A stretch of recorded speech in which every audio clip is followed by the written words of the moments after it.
Nos encontramos grabando. Muy buenos días a todos y a todas. Bienvenidos sean a este espacio virtual organizado por el Centro de Investigaciones Históricas de la Universidad de Puerto Rico, recinto de Río Piedras. Mi nombre es Josué Camaño Dones, asociado de investigación y paleógrafo de este centro, y le doy a todos y a todas la más cordial bienvenida. En continuación de nuestro ciclo de actividades febrero-mayo 2025, bajo este ciclo, tenemos con nosotros hoy al doctor Juan Pablo Vivaldo Martínez de la Universidad Nacional Autónoma de México, quien nos ofrecerá la conferencia titulada La historia de la vejez en México, una invitación para examinar las vejeces caribeñas y latinoamericanas. A todas las personas que nos están viendo y escuchando a través de Zoom, recuerden que esta actividad está siendo grabada, pueden apagar sus cámaras si no desean que su rostro aparezca en el video, y asimismo podrán hacer sus comentarios y preguntas a través del chat de la aplicación. A todas aquellas personas que nos están viendo a través de la red social Facebook Live, también pueden realizar sus preguntas y comentarios a través del chat de la aplicación. Las recogeremos, las pasaremos al doctor Vivaldo Martínez y él podrá reaccionar a estas.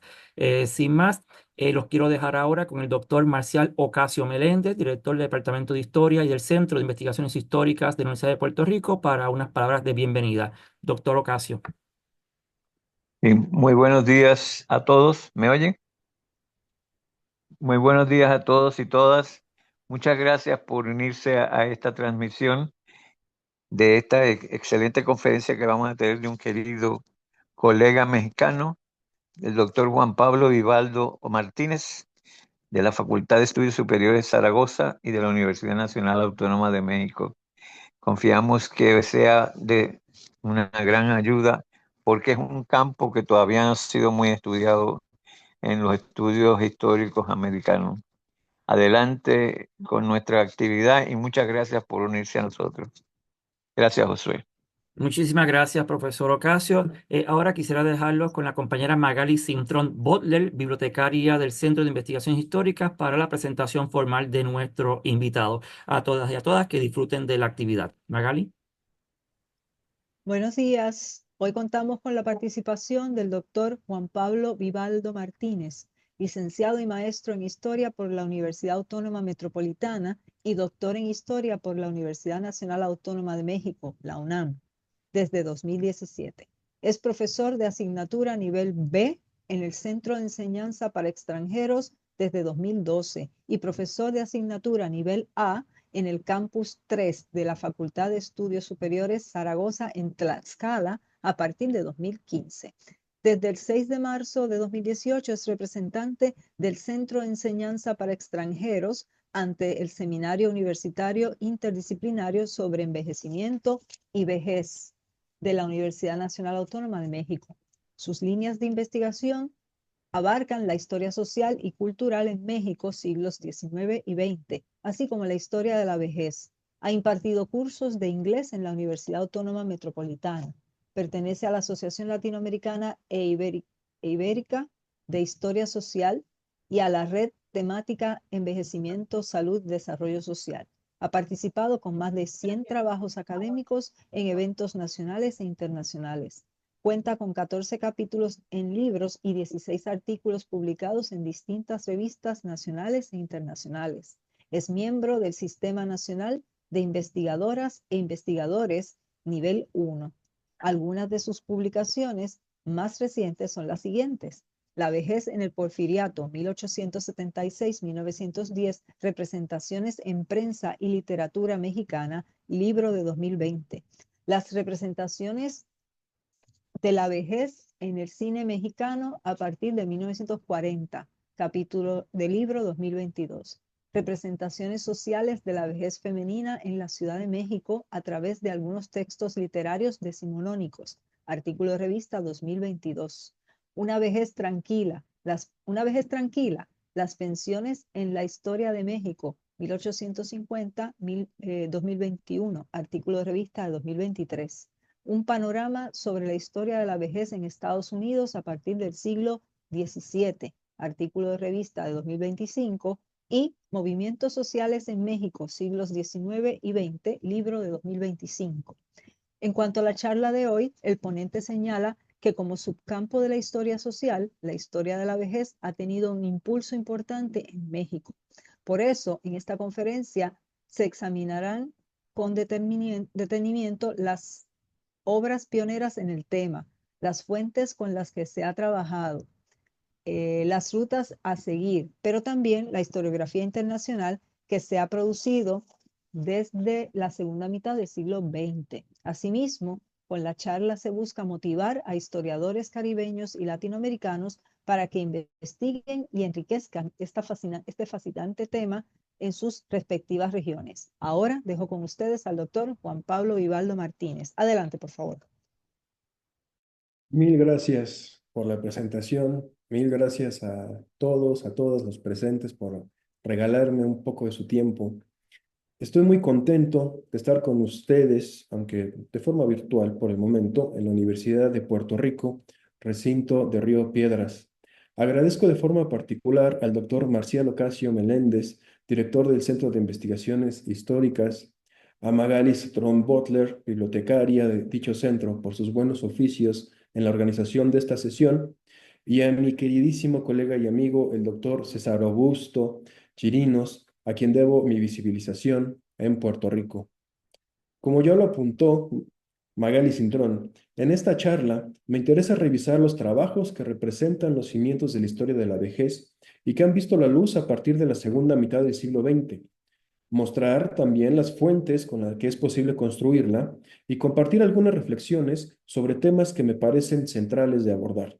Asimismo, en los próximos minutos, mi labor será motivar a algunos estudiantes y colegas a que enriquezcan este fascinante tema en sus respectivos países. Lo que presentaré a continuación forma parte de una investigación más amplia que está en proceso y que espero sea publicada en este año o a inicios del próximo. La cuestión es que sea publicada.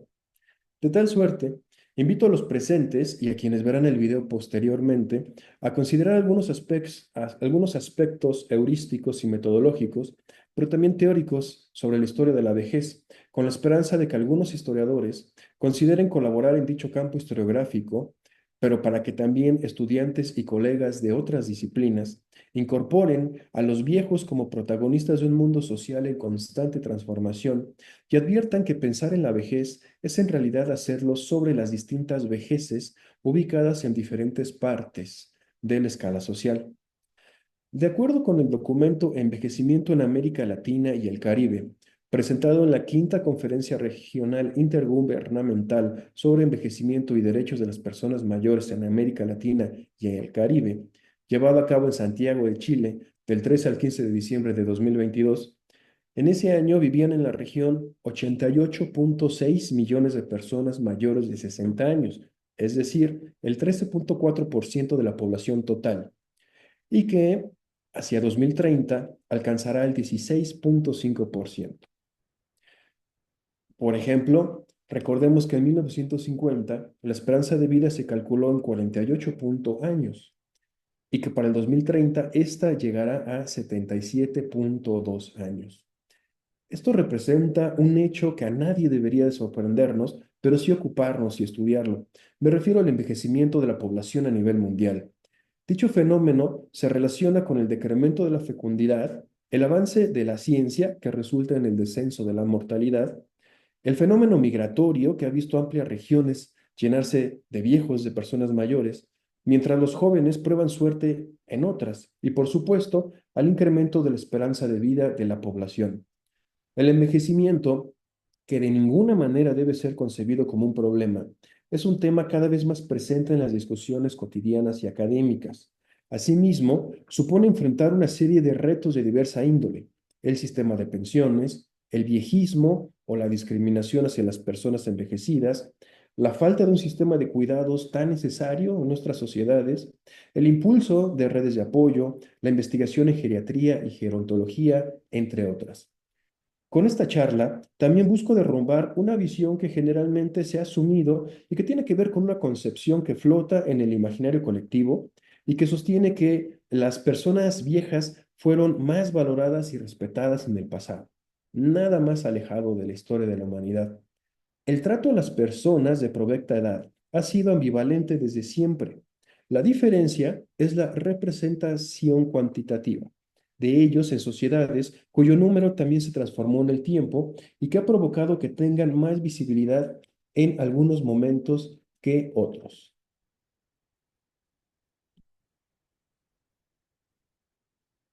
Mi trabajo parte desde la historia social, que como señala la historiadora argentina Clara Lida, el historiador colombiano Mario Barbosa y la historiadora mexicana María Dolores Lorenzo, en su complejidad y pluralidad, considera a los sujetos que viven e interactúan cotidianamente en sociedades en distintos tiempos y entornos, cito, en lo material y en lo productivo, en los socios y entretenimientos, en los ideales, aspiraciones y cultura, en la vida pública, en la cotidianidad, en los conflictos, confrontaciones, luchas, intereses y negociaciones entre conjuntos sociales determinados. Fin de la cita. Como subcampo de ella aparece la historia de la vejez, que se ocupa de analizar a los viejos como colectivo en distintos espacios y temporalidades, que toma en cuenta no únicamente sus experiencias individuales de envejecer, sino que los examina desde el género, la clase, la etnia, la desigualdad en el poder, la cultura política, pero también la popular, para tejer una historia colectiva que sea capaz de explicar su pertenencia a un mundo social en constante cambio. En ese sentido, mujeres y hombres envejecidos por los años y las experiencias son considerados como sujetos sociales capaces de decidir y ser activos, aunque haya también quienes desde el silencio y la pasividad transformen sus propias historias. De tal suerte, la historia de la vejez se trata de exponer la lucha que han dado los mayores, no solo por aparecer en un espacio público, que en su mayoría ha sido ocupado por personas más jóvenes que ellos, sino también subraya su oposición a las injusticias de las que son acreedores por su provecta edad y su condición socioeconómica. La heterogeneidad en la experiencia de envejecer me lleva a hablar de vejeces, mismas que son distintas tanto en su manera de vivirlas como en su temporalidad, puesto que mientras algunos mueren pasados los 60 años, nonagenarios y centenarios viven las épocas más largas de sus vidas gracias a su carga genética, sus estilos de vida y los avances de la medicina. Por tanto, una idea que busco compartir con ustedes es justo la de hablar de vejeces en plural y no solo en singular, para tener en nuestro panorama imágenes amplias y diversas sobre una etapa que ha sido considerada erróneamente como la fase final de la vida, y más adelante vuelvo sobre ello. En ese sentido, antes de proseguir, me parece necesario reflexionar sobre los términos con los que nos referimos a la vejez, al envejecimiento y a las personas que se ubican en ellos. Términos de provecta edad. Pensar la vejez es profundizar en la última fase vital y considerar otros elementos que se podrían considerar como ajenos a ello. Es cierto que existe una edad cronológica que se encuentra en los años, que encuentra en los años su medida natural, pero también hay otra edad biológica, determinada por el nivel de desgaste de órganos y tejidos, una psicológica que se vincula con la competencia conductual y una edad social relacionada con el rol que los mayores desempeñaron en sus contextos históricos y que están marcados por experiencias como el fin de la vida laboral o con las transformaciones de las relaciones familiares, como el divorcio de la pareja, la separación de los hijos o el fallecimiento de la primera y los segundos. Todo esto alrededor del envejecimiento y la vejez. Términos disímiles que muchos tienden a confundir o incluso a pensar como sinónimos. Por ello, es conveniente diferenciar uno del otro y definir ambos conceptos. Para comenzar, debemos considerar que mientras que el envejecimiento es un proceso biológico, la vejez es una etapa a la que se llega por un consenso en un tiempo y un espacio definidos. Es decir, sus definiciones varían, no son las mismas. De tal suerte, y con base en una reflexión más profunda, defino el envejecimiento como un proceso dinámico, gradual e inalterable que se relaciona con el contexto del individuo, con su historia particular, pero también con base en las alteraciones a nivel fisiológico, psicológico y social que son consecuencias del paso normal del tiempo. Asimismo, pienso en la vejez como una construcción sociocultural que se vincula con una serie de situaciones en la última etapa de desarrollo del ser humano, en la que no solo sus limitaciones y oportunidades, sino que también sus emociones, experiencias y sensaciones se definen con base en una serie de condiciones históricas, económicas, políticas, sociales y culturales determinadas. Las definiciones no son un asunto menor, puesto que son el resultado no solo de la reflexión sobre un tema, sino de una confrontación sistemática con fuentes de distinta hechura. En ese sentido, también quisiera hacer algunos comentarios sobre los términos con los que designo a las personas de provecta edad. Como historiador, estoy convencido de la importancia de reconocer el lenguaje que aparece en las fuentes. Dicho de otro modo, considero que las palabras empleadas en siglos anteriores no deben ser sustituidas con las que hoy se emplean. De esa forma, en los documentos en español que podemos consultar en archivos, diccionarios, manuales de higiene, textos literarios, textos médicos y jurídicos, entre otros, nos encontraremos con que aproximadamente desde los últimos 5 siglos, los términos empleados en México para referirse a las personas de edad avanzada han sido viejos y ancianos, aunque en algunos casos también se encuentra la palabra mayores para aludir a ellos. Asimismo, he encontrado una diferencia clara respecto al uso de los términos anciano y viejo que no debemos pasar por alto.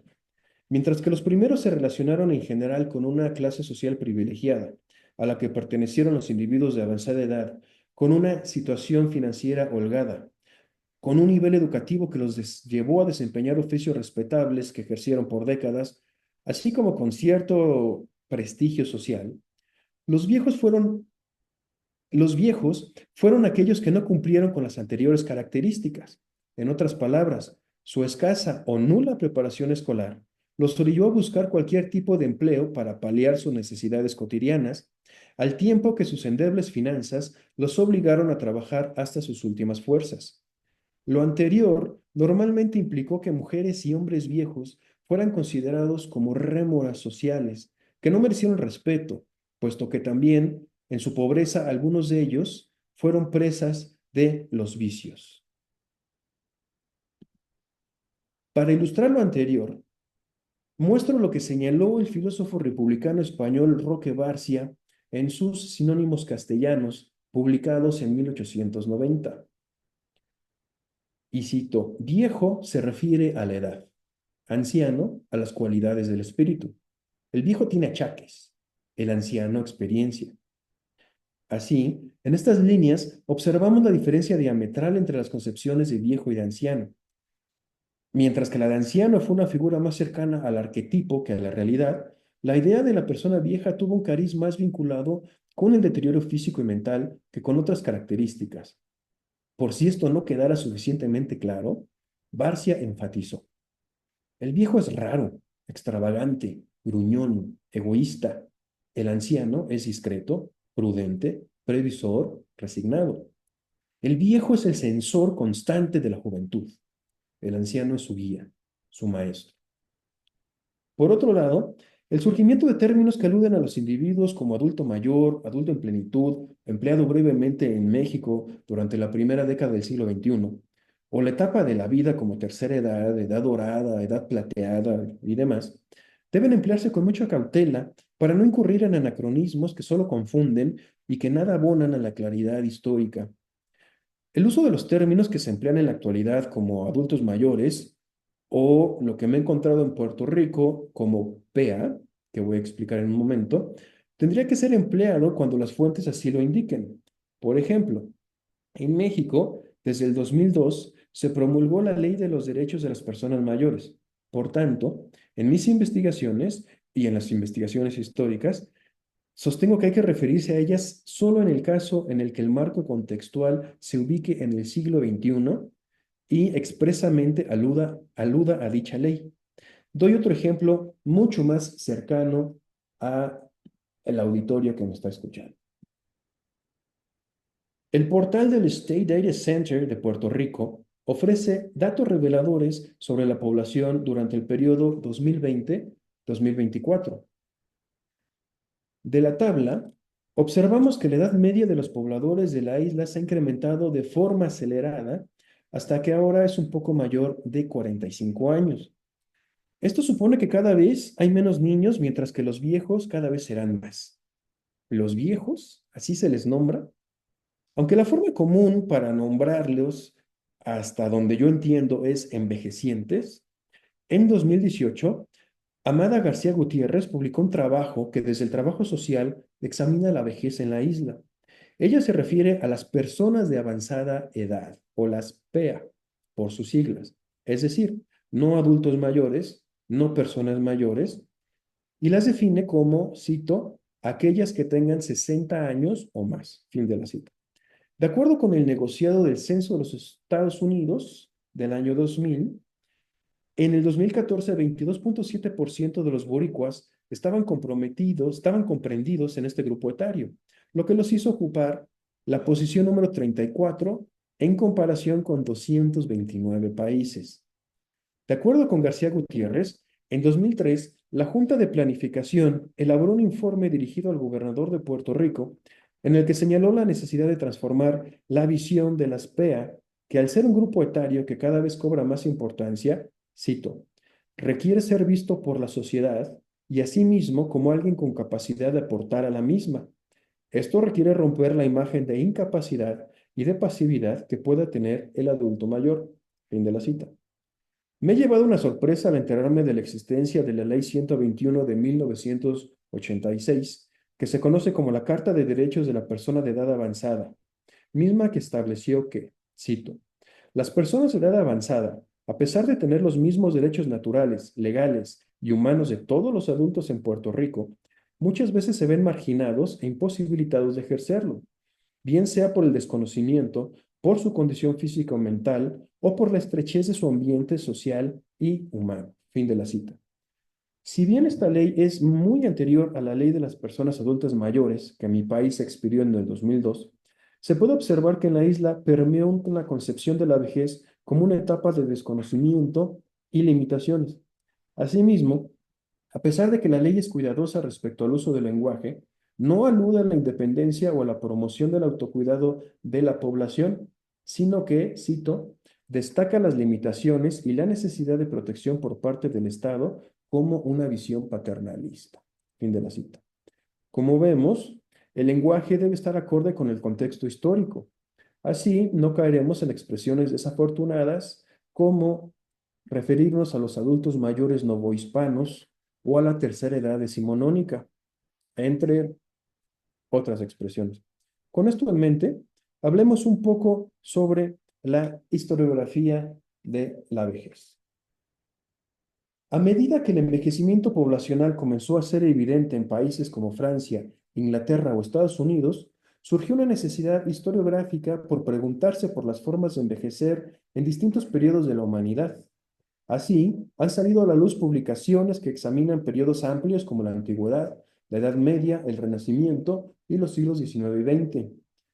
Aunque la historia de la vejez tuvo su impulso hacia el último tercio del siglo XX en Francia, Estados Unidos e Inglaterra, dicho campo historiográfico no ha tenido una relevancia equivalente en América Latina o en el Caribe, por lo que los estudios en la región son francamente escasos. ¿Es posible escribir una historia de la vejez? Aquella pregunta se la realizó la filósofa francesa Simone de Beauvoir en 1970 y su respuesta fue negativa, toda vez que, cito, los viejos no tienen ningún arma y su problema es estrictamente un problema de adultos activos. Fin de la cita. Así, a sus 62 años, Beauvoir escribió un enriquecedor texto intitulado La vejez, en el que llama a comprenderla en su totalidad, esto es, no solo verla como un hecho biológico, sino como un hecho cultural. El historiador francés Georges Minois explora en Historia de la vejez de la Antigüedad al Renacimiento, publicada 17 años después, la función social del anciano desde las primeras civilizaciones y la manera en que dichas prácticas fueron gestándose y transformándose hasta el siglo XVI. Su compatriota Patrice Bourdelet aborda desde el enfoque de la historia social el cambio en las representaciones sobre la vejez que experimentó la sociedad francesa a partir del siglo XVII. Además, examina la aparición de un concepto fundamental, envejecimiento demográfico. Es fundamental para explicar los cambios en la población. Estados Unidos ha sido un terreno fértil para la historia de la vejez. Desde allí, algunos historiadores han examinado las transformaciones de la imagen del viejo y la vejez a lo largo del tiempo. Uno de los primeros trabajos académicos es el de David Hackett Fisher, en Growing Old in America, publicado en 1978, explora la transición de la representación de la vejez, del viejo y del envejecimiento entre los siglos XVI y XX, además de que señaló la necesidad de que los historiadores estadounidenses se aproximaran a estudiar el envejecimiento. Andrew Ackenbaum explora el surgimiento de la gerontología como un campo científico de investigación multidisciplinaria. Thomas Cole, en The Journey of Life, A Cultural History of Aging in America, centra su atención en el recorrido histórico que tuvo la idea de envejecer en Estados Unidos durante los siglos XIX y XX, mientras que en otro trabajo rastrea el surgimiento de la beneficencia enfocada en la gente vieja en Europa y en Estados Unidos durante el siglo XIX. En Inglaterra, los trabajos de Pat Thane son un reflejo de que el envejecimiento de la población, cito, es una seria preocupación a nivel mundial, fin de la cita, cuyo análisis permitirá planear la vejez de la sociedad. Thane se ha interesado por estudiar las experiencias históricas del envejecimiento de mujeres y hombres, cito, temática escasamente estudiada por los historiadores hasta épocas recientes, fin de la cita, y pone especial énfasis en el proceso de construcción de la edad de jubilación, así como de las pensiones durante los siglos XIX y XX. En Latinoamérica, por otro lado, la historia de la vejez es un campo cuya exploración recién comenzó en el siglo XXI. Como lo señala el historiador argentino Hernán Otero, en comparación con el ciclo vital, cito, la vejez ha sido también la última en desarrollarse historiográficamente. Sin embargo, y como dice el casi segundo himno nacional mexicano compuesto por José Alfredo Jiménez, no hay que llegar primero, sino hay que saber llegar. El inicio de este viaje comienza en 2008, cuando apareció un capítulo escrito por la historiadora mexicana Cintia Montero Recoder, quien reflexionó sobre la vejez femenina en la capital del país durante el siglo XIX. Montero examinó las representaciones sobre la vejez a través de un conjunto de revistas finiseculares, por lo que se concentró en las clases medias y altas de la población, puesto que dichas publicaciones fueron dirigidas a ellas. En 2013, la socióloga argentina María Julieta Odone analizó el discurso que sobre la vejez aparecieron en algunos libros de lectura para la escuela primaria argentina en el largo periodo 1880-2012, con el objetivo de explorar las representaciones sociales de la vejez y el envejecimiento en aquellas sociedades. En 2020, y en plena pandemia de COVID-19, casi de forma simultánea aparecieron los primeros libros sobre el tema. El primero es de la pluma del argentino Hernán Otero, Historia de la vejez en la Argentina, 1850-1950.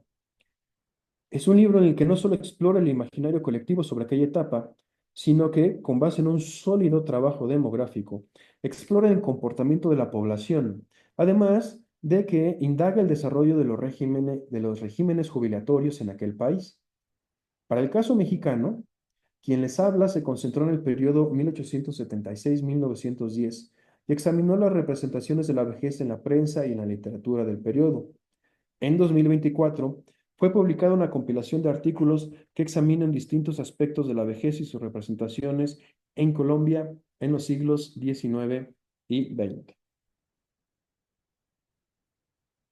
Hablemos ahora sobre las fuentes para la historia de la vejez. Para los historiadores, no es ninguna novedad que la búsqueda en los archivos en muchas ocasiones no es lo fructífero que se espera. Aquello es especialmente válido para quienes se dedican a investigar las infancias, las mujeres, aquellos que transgredieron las normas sexuales en épocas pasadas o los grupos minoritarios que por sus desiguales condiciones han sido invisibilizados. La situación se complica más cuando el objetivo es rastrear a las vejeces, puesto que solo en contadas ocasiones nos encontramos con ellas, mismas que en su mayoría se refieren a los ancianos de la élite. En otras palabras, y como lo ha señalado el ya referido historiador Hernán Otero, existe un sesgo de clase que se traduce en su menor presencia numérica, lo que a su vez conduce a examinar la relación entre la visibilidad de aquel grupo etario y su presencia en la población.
Bien, entonces, la llegada de Porfirio Díaz al poder en 1876 implicó una transformación total en la vida de pocos, mientras que nada, o en casi nada, cambió para la cotidianidad de los restantes. Asimismo, la existencia material del país también se modificó. Se añadieron a la red ferroviaria miles de kilómetros, se levantaron cientos de construcciones en lugares estratégicos, los principales centros urbanos tuvieron drenaje, entre otras cosas. Por supuesto, la prensa debía ser la difusora de estos avances, por lo que surgió el novedoso y barato El Imparcial, periódico que desplazó a los vejestorios desgastados del siglo XIX y el Monitor Republicano.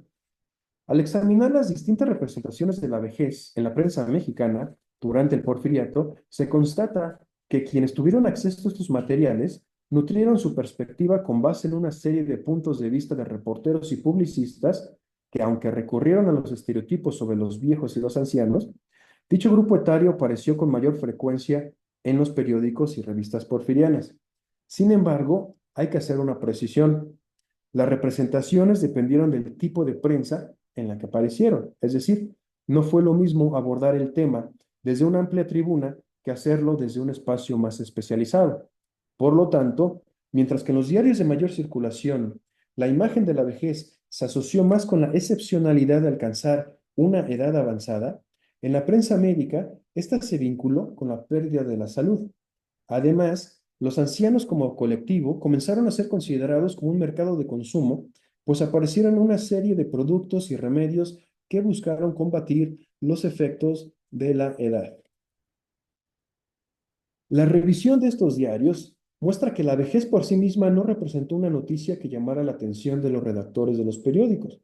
Dicho con otras palabras, tener 50, 60 o incluso 70 años pareció irrelevante al momento de transmitir al público la idea del tránsito por el ciclo vital, a menos de que la cantidad de años que vivió una persona se relacionara con ciertas acciones o actividades que fueron consideradas como excepcionales. Por ejemplo, el matrimonio de una pareja en San Fernando, California, cuyas edades excedieron por mucho la esperanza de vida. Es decir, mientras él contó con la edad de 115 años, ella apenas tenía 98. Los documentos que guardan los archivos representan valiosos e inigualables testimonios para reconstruir las historias de las personas viejas y ancianas recluidas en distintas instituciones.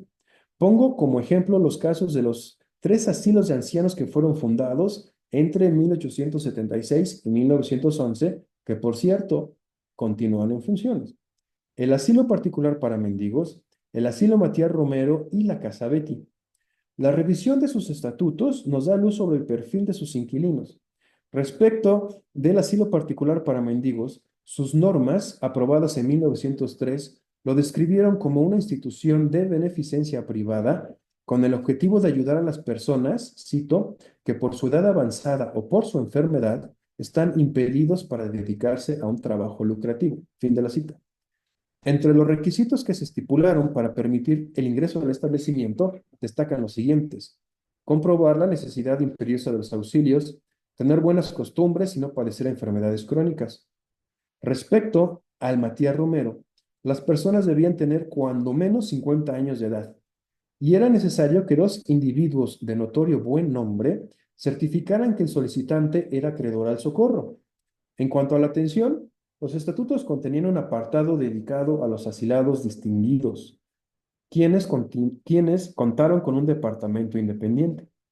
En él se admitirían las personas pertenecientes a la clase alta o media de la sociedad, cito, que hayan llegado a la miseria y no tengan medio alguno de salir de ella. Fin de la cita. Las ancianas que quisieran ser asiladas en la casa Betty, el tercer asilo, también debían observar algunas indicaciones. Entre ellas, la persona interesada tenía que tramitar su ingreso a la administración, además de que debía ser valorada por el médico para constatar que no tuviera enfermedades contagiosas. Por ello, considero que una historia latinoamericana y caribeña de la asistencia a los asilos es posible de llevar a cabo si se investigan archivos civiles y eclesiásticos para, de esta manera, mostrar las semejanzas y diferencias respecto del auxilio a aquel grupo etario. Otro tipo de fuentes son las estadísticas, cuyo valor radica en la posibilidad de consultar los registros existentes sobre las personas envejecidas para darnos una idea de su representatividad en distintos momentos históricos. Por tanto, es menester la consulta de censos de población, padrones de distinta hechura ubicados en archivos militares o hospitalarios, entre otros, para darnos una idea sobre la representatividad del grupo etario. Los archivos judiciales son otra fuente útil para aproximarnos a los expedientes de casos en que las personas viejas fueron los protagonistas centrales de eventos o bien testigos de ellos. Además, podemos enterarnos sobre los casos en que la edad puede ser considerada como un atenuante al momento de cometer un delito, pero también sobre la penalización de la mendicidad, lo que implicó que, por ejemplo, en el México de inicios del siglo XX, individuos ancianos que pedían limosna en las calles fueron detenidos por las autoridades. La consulta de los archivos eclesiásticos, y aquí no sé por qué viene a mi mente el doctor César Augusto Salcedo y el doctor Gerardo Hernández, es necesario para aquellos interesados en investigar las formas de envejecer de los miembros del alto y del bajo clero, pero también las posiciones que jugaron en la estructura de la Iglesia Católica. De igual manera, la consulta de sermones y encíclicas es de gran valía para conocer el imaginario de la vejez en una época determinada. Las bibliotecas y archivos de medicina contienen documentos de primer orden para conocer cómo se estudiaron las enfermedades de los ancianos y la medida en que aquel grupo etario fue relevante para cada época.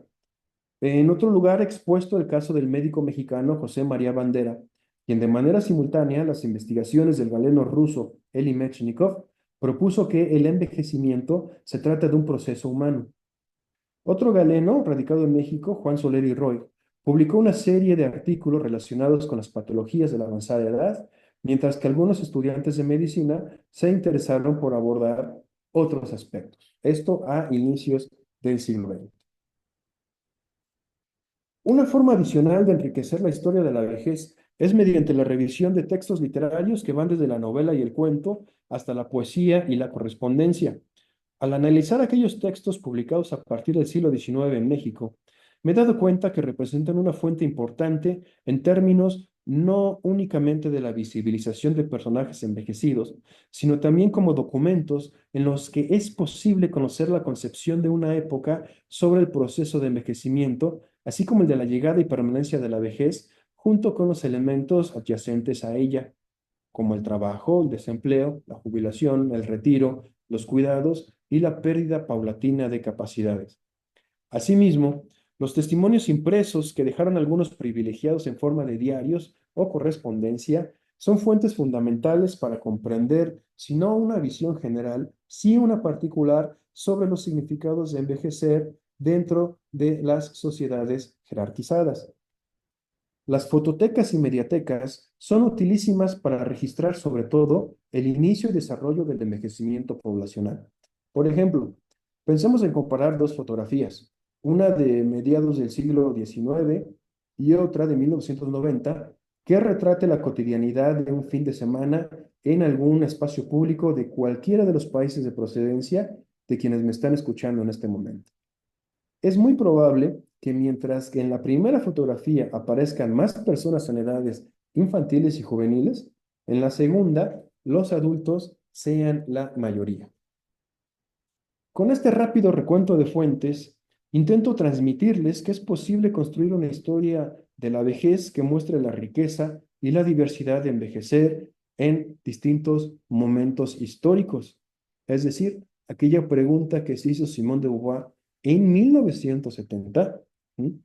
En este momento tiene que ser replanteada y yo sostengo que es posible escribirlo. Como última parte de esta charla, quiero enfatizar algunos aspectos que considero útiles para continuar con la reflexión sobre la vejez desde una perspectiva histórica. Viejismo en la historia o discriminación histórica a los viejos. En la actualidad, la proporción de las personas que llegan a la vejez, es decir, aquellos que cumplen 60 años en países en vías de desarrollo o 65 en aquellos industrializados, se ha incrementado de suerte que vivimos en una sociedad envejecida. Por supuesto, eso no fue así en el pasado, aunque sin duda alguna siempre existieron personas de edades avanzadas quienes por esa simple razón fueron discriminadas por sociedades que hicieron hincapié en la productividad. Sobre todo, con la emergencia del capitalismo, lo anterior fue más notorio cuando se le añadió el temor a envejecer y a perder la lozanía. De esa manera, la discriminación hacia las personas viejas se incrementó cada vez más, lo que provocó que en 1969 el médico estadounidense Robert N. Butler acuñara un término que describía el fenómeno.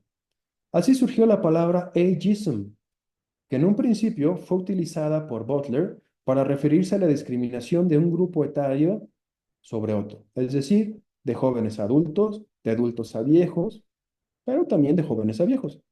Sin embargo, en sus posteriores artículos, es decir, a partir de 1970, y en vista de que su preocupación se dirigió hacia el sector envejecido de la población, ageism se enfocó exclusivamente en nombrar la segregación de la que fueron parte los viejos. La confusión llegó al momento en que se tradujo el término al español.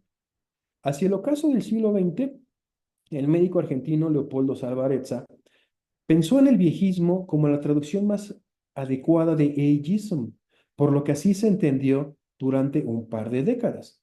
Es decir, viejismo únicamente se entendió como la discriminación hacia las personas viejas. Sin embargo, ya en el siglo XXI, en España surgió una corriente que propuso que la traducción al término, originalmente propuesto por Butler, debía ser edadismo. De esta manera, yo considero que el viejismo es un tipo de edadismo, es decir, es un tipo de discriminación que tenemos que emplear únicamente cuando se refiere a personas viejas. Por tanto, considero que tendríamos que hablar de discriminación hacia los viejos o hacia la vejez en la historia y no de viejismo en la historia. Es decir, tenemos que ser muy cuidadosos con las palabras. Eso es algo que yo he venido trabajando, intentando transmitir, ¿no? Y que espero que tenga eco. Hablemos ahora sobre el género y las sexualidades. El análisis histórico requiere concebir al género como una categoría que examina las desiguales relaciones de poder entre mujeres y hombres. Repito, desiguales relaciones de poder entre mujeres y hombres, pero que también toma en cuenta las transgresiones a la heteronormatividad, así como las pugnas por hacerse visibles en sociedades que los condenaron al ostracismo. Cuando las personas envejecen, dichos conflictos permanecen y en ocasiones se potencian. Por ende, la investigación histórica sobre la vejez debe ser cuidadosa en ese sentido para evitar caer en lugares comunes o en generalizaciones que simplifican la experiencia de envejecer. Así, en la historia de la vejez se desvanece una ficción doméstica que considera que las mujeres, especialmente las más viejas, pertenecieron al espacio privado y por tanto vieron canceladas cualquier oportunidad de contacto con el mundo exterior. Al contrario, en muchas ocasiones, ellas se convirtieron en el sostén de sus familias, por lo que tuvieron que ocupar las vías públicas para vender frutas, verduras, alimentos preparados, periódicos, entre otro tipo de mercancías.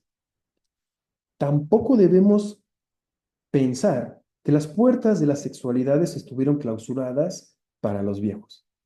Existen casos que aparecieron en fuentes como los periódicos que aluden a hombres viejos cuya libido desbocada los condujo a cometer todo tipo de abusos en contra de mujeres jóvenes e incluso viejas. En ese sentido, también hay que hablar de identidades de género y hay que hablar sobre un caso que ha investigado la historiadora mexicana Gabriela Cano, que es el caso del coronel Amelio Robles, quien decidió transgredir la norma en la época de la Revolución y adoptó una personalidad masculina que conservó hasta su vejez. Es decir, en algún momento ella fue conocida como Amelia Robles, pero al llegar la revolución, entonces eso le brindó la posibilidad de experimentar su identidad de género. Entonces se puso las carrillas, agarró la pistola, agarró el fusil, agarró su caballo y se fue. Lo curioso de este caso es que si bien muchas mujeres que hicieron algo similar al término de la revolución regresaron al espacio doméstico, Amelio no. Amelio decidió continuar viviendo su masculinidad. ¿Sí?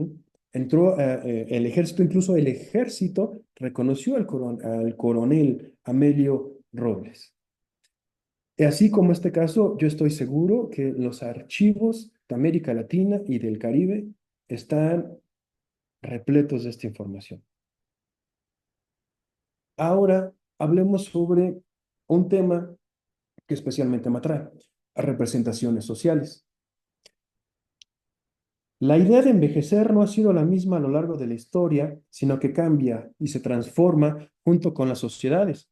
En ese sentido, es útil recurrir al concepto de representaciones sociales que ha sido definido por el psicólogo Serge Moscovici como un cuerpo organizado de conocimientos compartidos que los individuos utilizan para comprender la realidad social y así construir significados a través de la interacción social.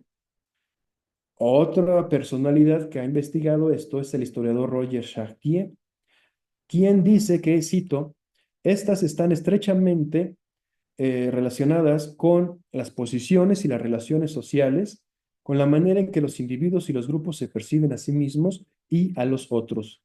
Así, las representaciones sociales resultan de provecho para comprender las formas en que una o varias ideas se modifican con base en los tiempos y los contextos. Pongamos, por ejemplo, el caso de las vejeces migrantes. La añoranza por el terruño ha llevado a decenas de artistas caribeños y latinoamericanos a componer nostálgicas y poderosas canciones basadas en la idea de nunca olvidar el lugar de origen, pero también de hacer todo lo posible por no abandonar. De ese modo, vieron a la luz temas como Cuando salí de Cuba, del argentino Luis Aguilé en 1967, que según entiendo fue dedicado a una mujer de quien se enamoró en la isla. La jaula de oro, escrita por el mexicano Enrique Franco Aguilar e interpretada por los Tigres del Norte por primera vez en 1984, corrido que alude a los miles de mexicanos que se han visto obligados a migrar a los Estados Unidos. Y por último, la conocida por ustedes, En mi viejo San Juan, del puertorriqueño Noel Estrada, escrita, según entiendo, para su hermano reclutado por el ejército durante la Segunda Guerra Mundial, grabada por primera vez en 1943 y que alcanzara fama internacional cuando el mexicano Javier Solís la interpretó en 1965. Recientemente, otro cantante puertorriqueño, Benito Antonio Martínez Ocasio, mejor conocido como Bad Bunny, lanzó Lo que le pasó a Hawái, tema en el que exhibe la gentrificación que vive la isla, es decir, ese proceso de expulsión de la población originaria pobre para que sea sustituida por otra de mayor nivel adquisitivo, pero el que también llama a los jóvenes a no olvidar sus raíces ni su esencia puertorriqueña. Como prolegómeno de su disco, publicó un cortometraje en su sitio de YouTube en el que también critica dicha situación. El filme es protagonizado por el actor y cineasta Jacobo Morales, un hombre que ya en su vejez se enfrenta con una dura y triste realidad, producto de la migración de sus coterráneos, consecuencia de otro tipo de invasión. Si revisamos el periodo que va desde la composición de Estrada a inicios de la década de 1950 y el cortometraje de Ocasio, prácticamente de ayer, nos damos cuenta que el envejecimiento poblacional es un actor que acompaña la idea de la migración y que tiene como consecuencia, en particular para Puerto Rico, que su envejecimiento demográfico sea más acelerado que, cito, casi cualquier otro país del mundo, con estimaciones de que su porcentaje de población de adultos mayores de 65 años, situándolo como el 10º país más viejo en el 2020. Fin de la cita. Por lo anterior, las representaciones sociales son dimensiones que debemos tomar en cuenta en vista de la escasez de fuentes documentales. Y me refiero a imágenes, pintura, pero también canciones, fotografía, literatura, cine y el refranero popular, elementos que son valiosos y que nos ayudan a entender el imaginario sobre la vejez y las situaciones por las que pasaron los protagonistas. También me parece importante hablar sobre la caridad, la beneficencia y los cuidados. De tal suerte que otra vertiente a considerar es la atención que se les ha brindado a la vejez desamparada, es decir, aquellos hombres y mujeres que no contaron con recursos para combatir sus enfermedades, pero también para aquellos que deambularon por los espacios públicos en busca de algún tipo de refugio para guarecerse de las inclemencias del tiempo. Con la llegada de los frailes y el pensamiento cristiano a las islas caribeñas primero y después al continente, la caridad significó la manera de proteger a los desvalidos y desamparados. La historiografía, pero también la literatura, muestra que la familia es la principal institución que se ha hecho cargo de los viejos, de los mayores. En particular, en las mujeres son los personajes en quienes históricamente ha recaído dicha labor, jóvenes y adultas al cuidado de sus hijos, pero también de sus parejas y sus padres, niñas que desde temprana edad juegan con sus muñecas o con sus bebés de juguete y aprenden que el cuidado es una labor femenina, pero también viejas que en vez de ser protegidas, siguen cuidando a las generaciones más jóvenes, pero también a las más viejas que ellas. Y es que en sociedades conservadoras y patriarcales no pudo ser de otro modo, es decir, mientras los hombres que tuvieron mayor presencia en espacios públicos, generalmente desempeñando el papel de proveedores, que fueron ajenos a cuidar al otro, las mujeres, quienes también tuvieron que elaborar para complementar el ingreso familiar, recordemos este derrumbe de la ficción doméstica, se convirtieron en las encargadas naturales en brindarles atención, asistencia a todos, o a casi todos, con excepción de ellas mismas. ¿Esto fue distinto en el pasado? La historiadora inglesa Pat Thane subraya que no fue así en vista de la no menor migración de los hijos a otras comunidades o países, por lo que muchas personas envejecidas no tuvieron la posibilidad de ser cuidadas por ellos. De hecho, un dato importante que apunta la historiadora es que hacia el siglo XVIII, solo un tercio de los europeos que alcanzaron los 60 años tuvieron solo un hijo sobreviviente y era poco usual que se contara con él. He hablado sobre la caridad religiosa y la atención que se brindó a las clases menesterosas en los establecimientos eclesiásticos. Así, en los primeros hospitales, fueron las religiosas las encargadas de cuidar y estar al pendiente del otro. En México, y a partir de las reformas liberales de mediados del siglo XIX, que separaron la iglesia del Estado, la beneficencia pública y privada se encargó de aquella tarea que de nuevo se constituyó en un oficio femenino. Por tanto, los historiadores del trabajo, dedicados al análisis de los registros y documentos de aquellos establecimientos, tienen la posibilidad de buscar en ellos las edades de las mujeres que allí laboraron, las posiciones que ocuparon, así como las historias de las mujeres de avanzada edad que no tuvieron otra opción más que continuar trabajando. Hablemos ahora sobre el rito de paso hacia la vejez. He mencionado que la vejez es una construcción sociocultural sobre la última etapa de desarrollo del individuo porque lo mismo puede morir en la infancia, en la adolescencia, en la juventud o hacia la edad adulta. ¿Sí? Por eso la considero la última etapa de desarrollo, no la última etapa de la vida. En ese sentido, hay algo que me gustaría resaltar. Todas las anteriores etapas tienen sus ritos de paso. Por ejemplo, la entrada en la escuela en el caso de las infancias, el despertar de la noción de la sexualidad en la adolescencia, el matrimonio, la vida en pareja de la edad adulta, o las ceremonias fúnebres que indican que el ser humano ha dejado el mundo de los vivos. ¿Y qué pasa con la vejez? ¿Existe un ritual de transición entre la vida adulta y la avanzada edad? ¿Dónde están aquellas estéticas o rituales que la han de teatralizar? Las bodas de plata o las de oro, de acuerdo con Hernán Otero, cito, resultan de escasa significación cultural y también cuantitativa. Fin de la cita. La jubilación marca el fin de la vida activa. Lastimosamente, dicho acto administrativo no contempla a quienes no están contratados por alguna institución, un altísimo porcentaje en varios países. Por ello, me parece que es engañoso considerar la jubilación como un rito de paso a la vejez, lo que implica que tenemos que seguir investigando. Otro asunto que me parece importante es la interminable lucha por los derechos. La historia de la vejez no es ajena a los combates por los derechos humanos y jurídicos de las personas mayores, de los viejos. La lucha contra la explotación y la marginación de quienes dejaron la mayor parte de sus vidas en distintos terrenos es tan solo una de las aristas que se deben examinar con responsabilidad y rigor histórico. En ese sentido, el antropólogo estadounidense Roger Sanjek ha examinado el activismo de las Grey Panthers, organización conocida porque sus miembros son personas mayores comprometidas con la lucha por sus derechos, pero también contra el combate a la discriminación por edad.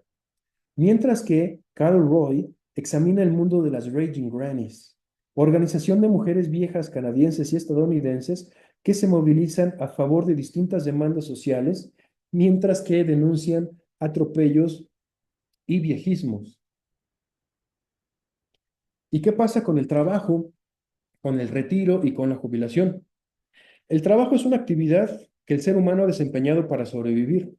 Examinar su mundo implica rastrear dinámicas laborales diversas, así como reflexionar sobre las edades en las que ésta se lleva a cabo. Si nos centramos exclusivamente en quienes han envejecido a lo largo de la historia, constataremos que mientras han sido muchos quienes deben laborar hasta que las fuerzas se agotan, muy pocos han tenido la fortuna de jubilarse en su vejez, vivir de una pensión y ahorrar una parte de ella. Es decir, ¿cuántos millones de personas en el mundo siquiera habrán tenido la oportunidad de ahorrar? Para el caso argentino, Hernán Otero estudia la generalización de los sistemas jubilatorios que ocurrió durante las décadas de 1940 y 1950. Además, muestra que hacia 1954, año de creación del Instituto Nacional de Previsión Social, la cobertura jubilatoria alcanzaba casi la totalidad de la población económicamente activa. En el caso mexicano, mientras que quien les habla ha revisado el origen del sistema de pensiones en México, es decir, sus antecedentes, el historiador colombiano, ya adoptado mexicano por cierto, Mario Barbosa, ha estudiado las solicitudes de pensión y jubilación de mujeres y hombres que trabajaron en la burocracia mexicana durante el siglo XIX y los primeros años del siglo XX. Quedan en el tintero, o para la sesión de preguntas y comentarios, otros temas como el desarrollo de la gerontología y la geriatría, sus primeros congresos, así como las primeras políticas públicas dirigidas expresamente al sector envejecido de la población, los programas educativos enfocados a las personas mayores y el impacto que estos han tenido en el país, la llamada economía plateada, que se vincula con las demandas y necesidades del sector envejecido de la población, la recuperación de la memoria, con base en entrevistas de historia oral dirigidas a personas de avanzada edad, entre otros temas que solo esperan investigadores creativos, trabajadores y productivos. Y finalmente, ¿qué concluyo de todo esto? En los últimos 50 años, la historia de la vejez se ha configurado como un campo historiográfico con múltiples posibilidades de estudio. Si bien su impulso es reciente, lo que he buscado con esta charla es motivar a colegas y estudiantes para que siembren ese subcampo de la historia social en Latinoamérica y el Caribe, dos regiones que, por cierto, envejecen aceleradamente. Abordar la historia de la vejez en nuestras regiones es una labor de amplio espectro que requiere un trabajo serio, disciplinado, pero también creativo en términos de la búsqueda de fuentes. Y yo también acoto que la seriedad es algo fundamental en las investigaciones.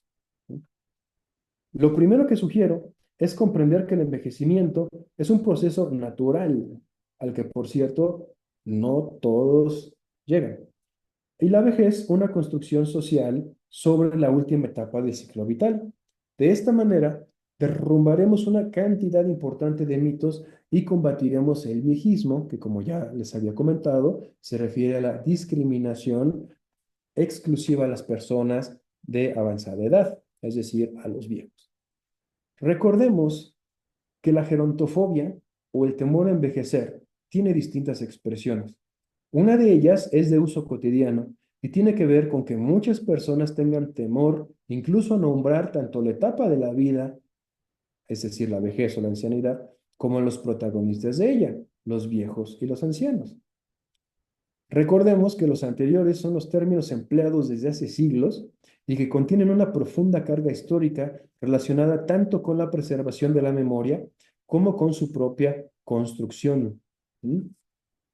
Lo que he venido sosteniendo a lo largo de estos años es que tenemos que recuperar esos términos históricos y no tenemos que pensarlos como una ofensa, no tenemos que sentirnos mal.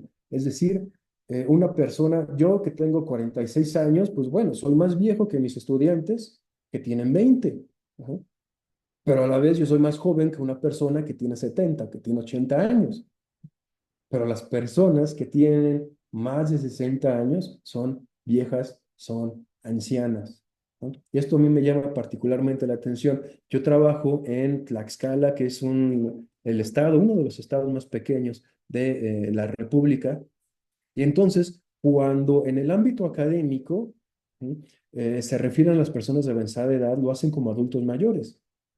Pero si vamos fuera, la mayor parte de las personas me han dicho, es que yo soy viejo, soy vieja. Y eso no tiene nada de extraño, no tiene nada de malo, no tiene nada de lapidario. ¿Mm? Envejecer no es un proceso homogéneo por el que pase la población. De hecho, aquello implica hacerlo en condiciones asimétricas. Repito, condiciones asimétricas, desigualdad, ¿sí? Que dependen del grupo social en el que se encuentran los individuos, pero también de su visibilidad y posición en el juego político. ¿No? Con esto no me refiero a la política partidaria. ¿Sí? Me refiero a la política en la que estamos todos inmersos. ¿No?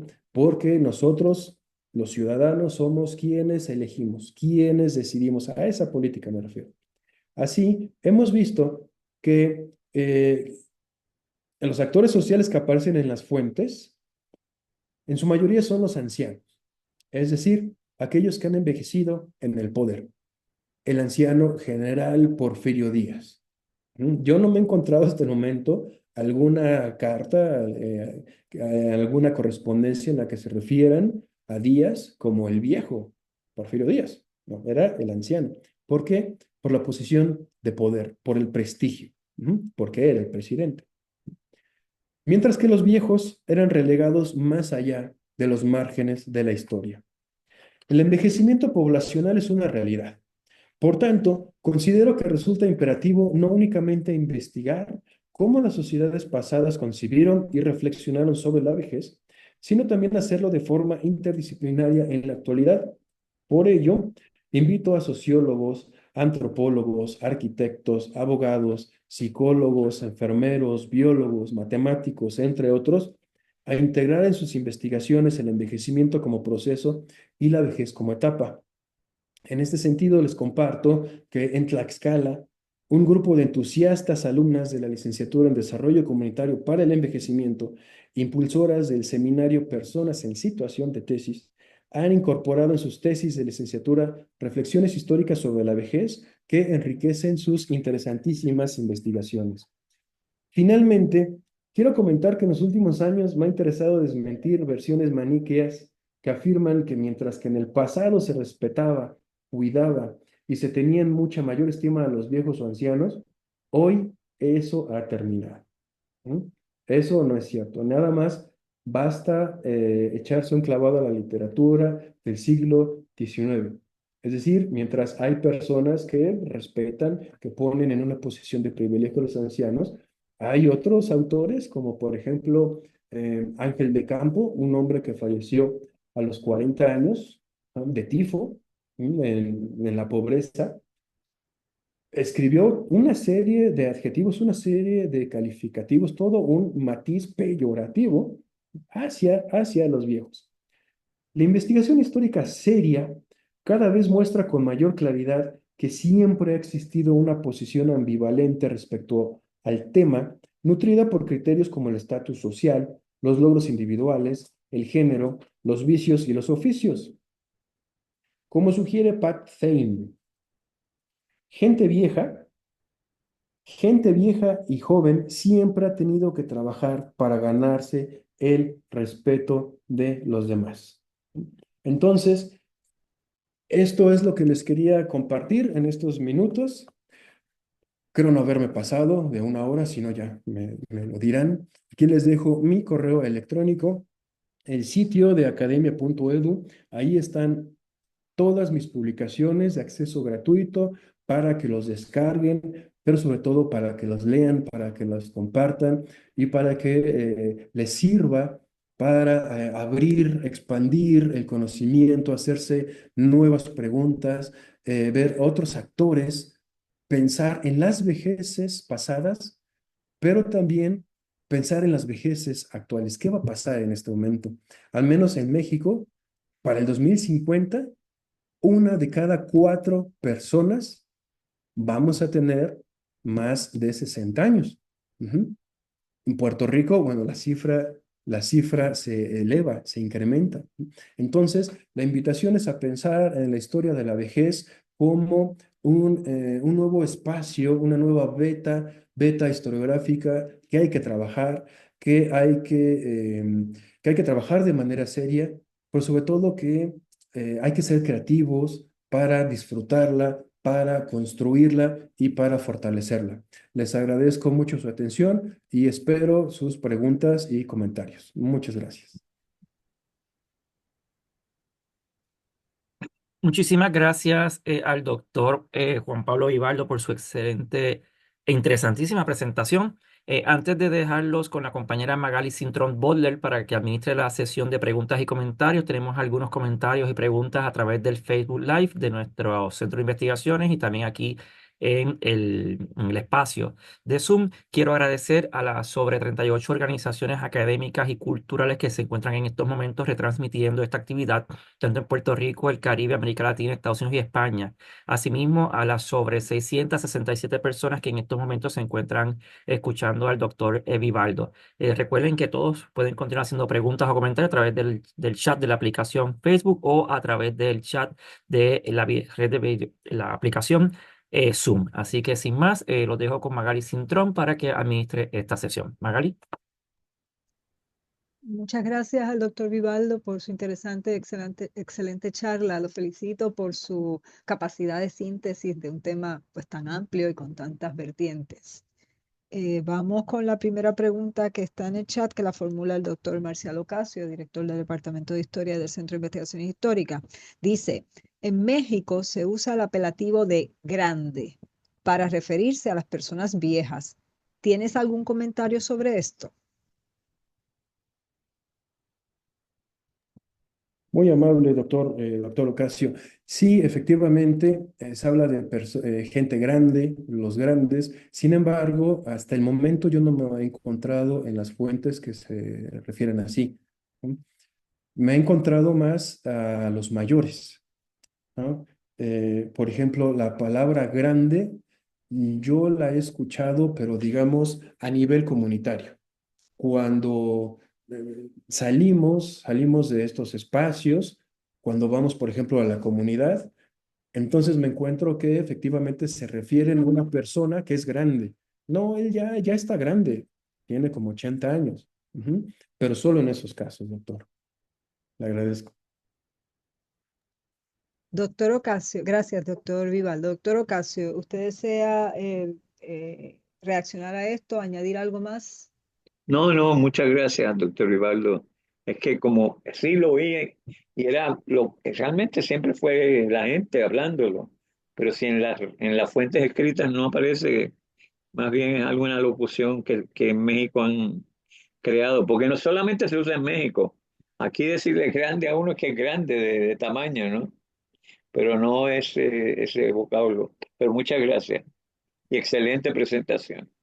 Muy amable, doctor Ocasio. Y ahora se me ocurre, por ejemplo, cuando yo era niño, cuando éramos niños, normalmente escuchábamos a nuestros padres hablar.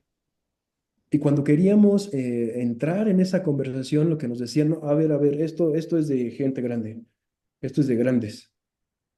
Entonces, me parece a mí que es una interesantísima beta en la que me ha puesto una pregunta para seguir recorriendo y identificar cómo fue la construcción del grande.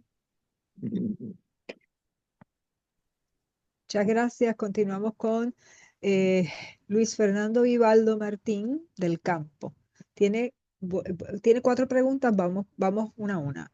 La primera dice, ¿cómo los viejos pueden intervenir activamente en una sociedad? Excelente pregunta, Luis. Puede intervenir de muchas formas. La primera, compartiendo la experiencia, hablando. ¿Sí? Pero también hay que considerar algo. Eso resulta complicado en sociedades viejistas, ¿no? En sociedades que discriminan. Ujú.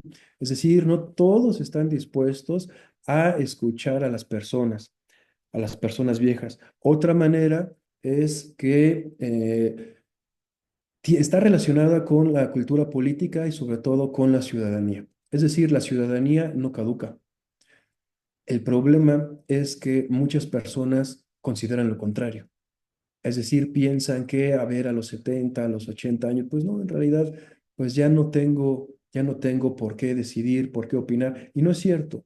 Ujú. Los ciudadanos mexicanos, los ciudadanos de cualquier parte del mundo, tenemos el derecho y la obligación de participar. Entonces, eso me parece que son las dos formas importantes en que ellos pueden participar. Voy a formular, vamos a terminar las 4 preguntas y luego le voy a dar la oportunidad a la persona que las formuló, a Luis Fernando Vivaldo, por si desea reaccionar a alguna de estas respuestas. Vamos a la segunda pregunta. Dice, ¿qué rol tiene el Estado para una incorporación activa de este sector de la población? Y si es el caso, ¿qué acciones tendría que tener independientemente del sector geográfico? Eso es neurálgico. ¿Qué rol tendría que tener el Estado? Pues, completamente, ¿no? Es decir, el Estado debe de impulsar políticas públicas para la población, para todos los sectores de la población, y más en un momento histórico con el que nosotros vivimos, en el que México y gran parte de Latinoamérica y del Caribe está envejeciendo. Entonces, el Estado es quien debe de impulsar estas políticas públicas, pero también los ciudadanos somos quienes tenemos la obligación de poner este tema en la mesa, ¿no? Tenemos que exigir, como por ejemplo lo exigían las Grey Panthers, las Raging Grannies y muchísimas organizaciones más. Por ejemplo, vemos ahora lo triste que está pasando con los jubilados en Argentina. ¿Mm? Los jubilados en Argentina, ahí están, pero ahí están, ¿por qué? Porque hay un Estado que ha decidido no tomarlos en cuenta. Ujú. La próxima pregunta de Vivaldo, de Luis Fernando Vivaldo, dice, ¿qué acciones habría que realizar para visibilizar, registrar y documentar este sector, además de los registros cuantitativos?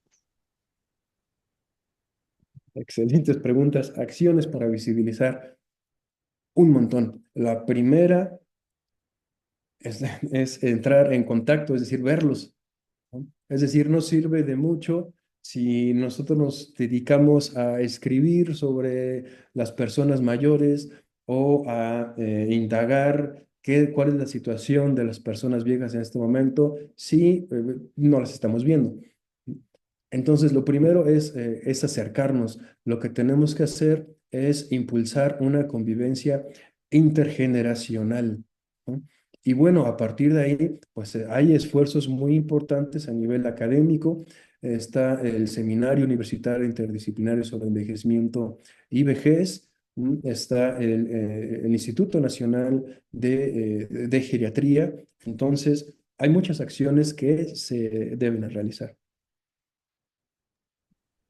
Muchas gracias. Vamos con la última de esta ronda de preguntas. Dice, ¿es necesario visibilizar que existe el viejismo para poder combatirlo como sociedad? Completamente, completamente, Luis. Si nosotros hacemos como que no existe la discriminación, si nosotros hacemos como que no estamos tomando en cuenta, o como que estamos tomando en cuenta a las personas, pero en realidad no lo hacemos, ahí es un gravísimo problema. Lo primero que se tiene que hacer es difusión, ¿no? Es saber que existe esta discriminación y que se llama viejismo, ¿no? Llevarlo a las discusiones legislativas, porque esto se tiene que penar en la ley de protección de las personas adultas mayores en México. Bueno, está estipulado que se tiene que combatir la discriminación, bueno, incluso en la Constitución Política de los Estados Unidos Mexicanos, ¿no? Entonces, lo fundamental es visibilizar, difundir. Por eso, a mí me parece que estas charlas son excelentes en ese sentido, porque podemos dialogar, porque tenemos la oportunidad, y no solo de dialogar entre personas coetáneas, ¿no? ¿No? Podemos hablar de jóvenes a adultos, de adultos a viejos, ¿no? En la medida en que pongamos estas discusiones en el espacio público, en esa medida las cosas se transforman. Muchas gracias, doctor Vivaldo, por la respuesta a las 4 preguntas. Ahora queremos darle la oportunidad a quien las formuló, Luis Fernando Vivaldo, por si desea reaccionar o comentar algo al respecto o añadir algo más. Adelante, por favor. No, al contrario, lamento si fueron muchas, y justamente me refería más como al viejismo, sino al término, porque nunca lo había escuchado.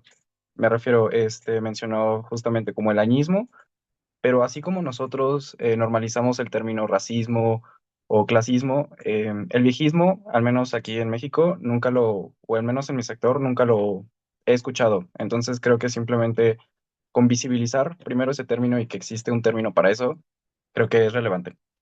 Gracias. Muchas gracias por su comentario. Continuamos. Hay un comentario desde Facebook de Emma Altamirano. Dice, es necesario y urgente la investigación sobre este tema. Cuando buscamos información nos encontramos con visiones de otras culturas distintas a la nuestra. Y lo más importante acerca de los adultos, de este tiempo, que piensan, actúan y sienten de acuerdo a su tiempo y experiencias. Muchas gracias, doctor Vivaldo.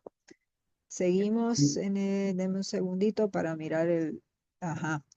Hay una pregunta que formula Pedro Manuel Conde. Dice, ¿adultos mayores sería el concepto adecuado?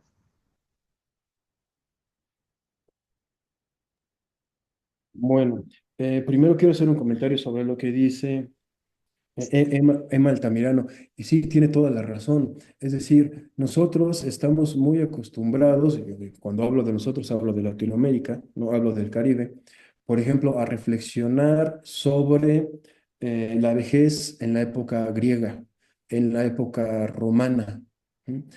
O a lo mejor en la Edad Media. Incluso muchas expresiones culturales, muchas representaciones sociales y culturales, las pensamos en términos de Europa. Ujú. Es decir, eso no está mal, ¿no? Porque siempre es buena idea tener un referente para contrastar, pero también necesitamos el otro elemento. Es decir, hay que preguntarnos, bueno, ¿y qué desde América, desde Latinoamérica, desde el Caribe, no hubo conocimiento o no se construyeron estas expresiones, no hubo personas de todas las edades que impulsaron distintas expresiones artísticas, culturales? Ujú. Es decir, tenemos que pensar un poco más en términos de lo que habla el sociólogo portugués Boaventura de Sousa Santos como las epistemologías del sur, que tiene que ver con el rescate de los propios conocimientos americanos, caribeños, sobre distintos aspectos, ¿no? Y sobre el asunto del adulto mayor. Bueno, este término se acuñó ya a mediados del siglo XX, por ahí de 1960, ajá, y este término fue acuñado como un eufemismo, es decir, como una palabra que sustituye la concepción original que se supone que es peyorativa. Es decir, para no hablar de viejos, entonces hay que hablar de adulto mayor. El asunto es que cuando se habla de adulto mayor, se está hablando en las élites intelectuales, de tal suerte que, bueno, ahí está la ley de la protección para las personas adultas mayores. Ajá. Y de repente, si nosotros vemos en los instrumentos nacionales o incluso en los internacionales, se habla de adultos mayores, ¿no? Entonces, yo creo que quien se sienta a gusto llamándose adulto mayor o no, eso es respetable. Lo que hay que pensar muy, muy bien, ¿no?, es que durante los últimos 5 siglos, los términos para referirse a las personas fueron viejo, anciano, o los mayores, o los grandes. Ajá. Y entonces esos términos tienen historicidad, esos términos tienen todo un pasado, tienen toda una construcción. Ujú. Entonces, no es que esté yo peleado con el uso de los términos. No, se pueden utilizar. Lo único que yo digo es que se tiene que utilizar de acuerdo con los contextos. Muchas gracias por su respuesta. Igualmente le damos la oportunidad a Pedro Manuel Conde, que fue quien formuló la pregunta, por si desea reaccionar o comentar o añadir algo más. Adelante, por favor.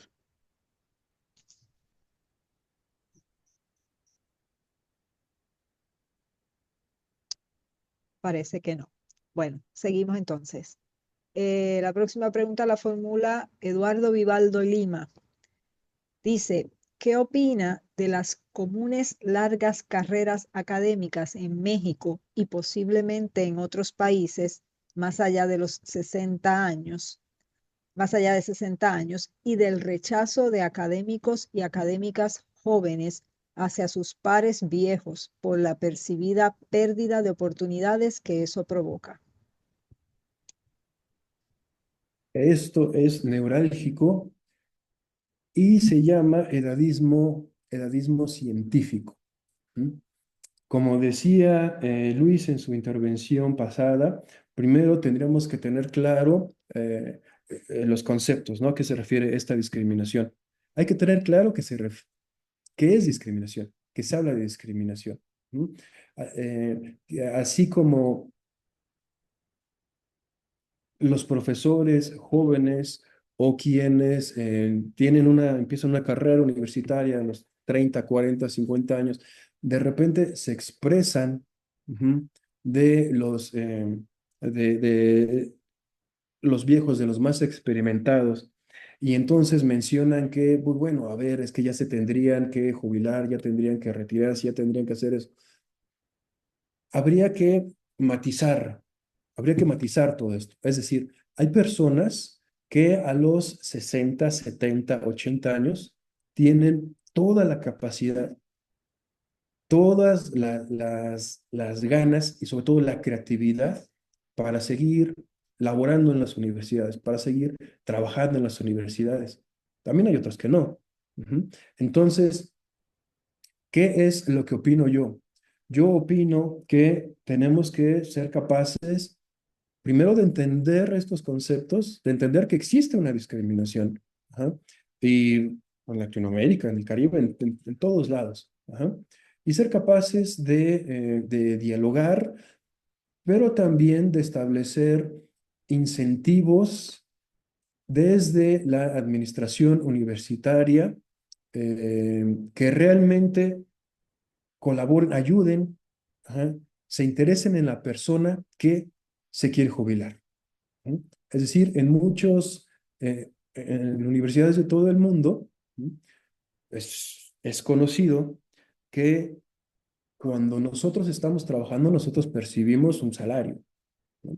Y ese salario se conforma de estímulos, se conforma de, bueno, toda una serie de prerrogativas, ¿no? Y cuando las personas se jubilan, bueno, eso se pierde y entonces solo se quedan con su salario base. Entonces, me parece a mí que tendrían que establecerse otra serie de jubilaciones atractivas, programas atractivos de jubilación. Muchas gracias. Le damos la oportunidad entonces a quien formuló la pregunta, Eduardo Vivaldo Lima, de que reaccione si lo desea. Adelante, por favor. Gracias por la plática y por la respuesta, Juan Pablo. Sí, creo que has mencionado aspectos muy importantes.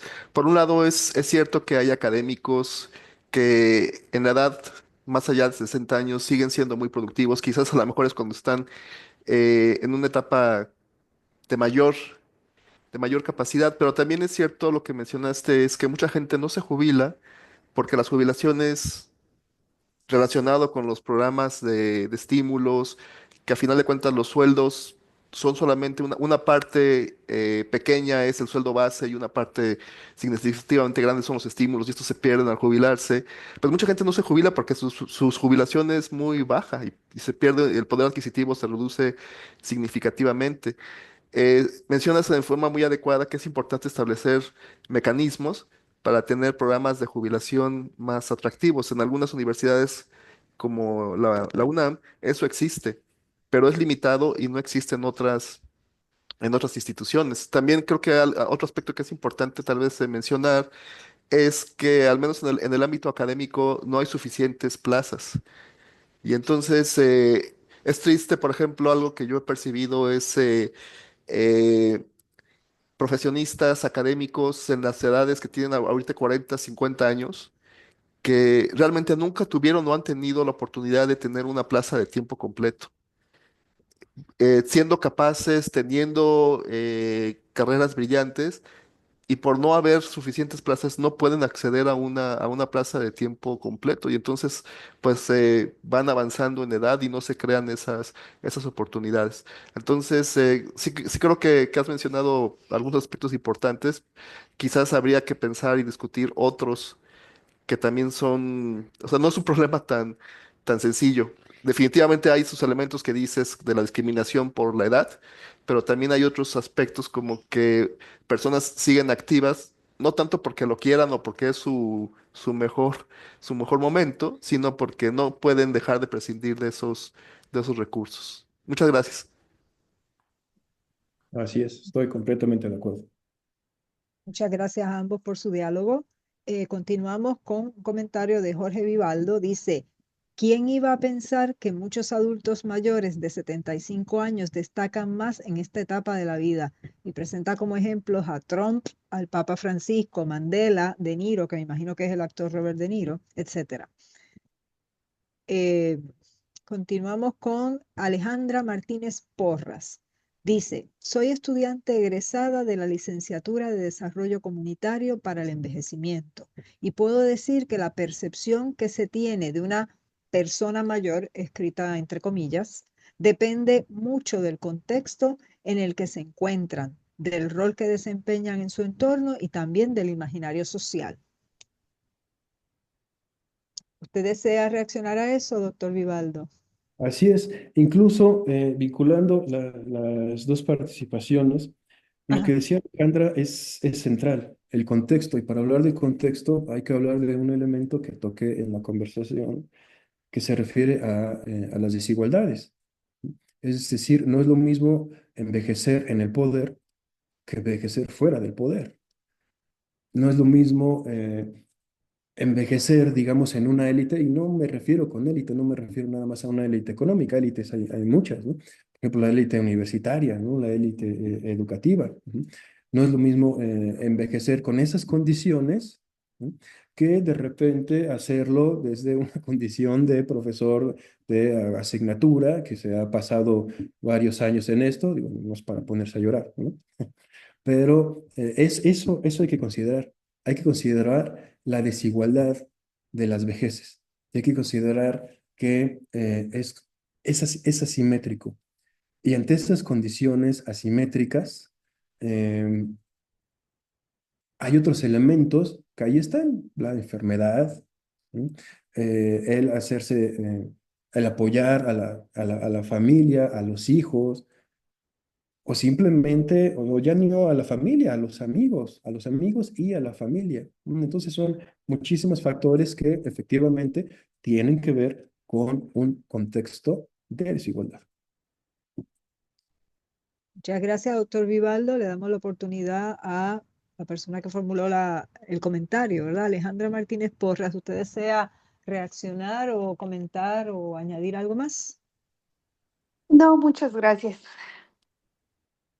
Bueno, pues muchas gracias a ambos. Seguimos. De Facebook tenemos un comentario de Beatriz Martínez que dice, un tema al que habrá que dedicarle cada vez más investigación y promover mucho más este tipo de foros. Eh, Comple- ¿Perdón? co- Completamente de acuerdo con Beatriz y hago énfasis en lo que había dicho, por eso es importantísimo esto, son importantísimos estos foros para difundir esto. Es importante que se investigue, que se publique y que sobre todo esos productos estén al alcance del público. Muchas gracias, doctor Vivaldo. Continuamos con la pregunta que formula Jorge Vivaldo. ¿Qué opinas de la gente que desea la eutanasia por ser totalmente dependientes hasta para respirar? Esa es una gran pregunta que todos tenemos que reflexionar y tenemos que discutir. Las personas toman las decisiones. Una persona vieja, una persona mayor, no se convierte en un niño, no se convierte en otra cosa, no, es una persona.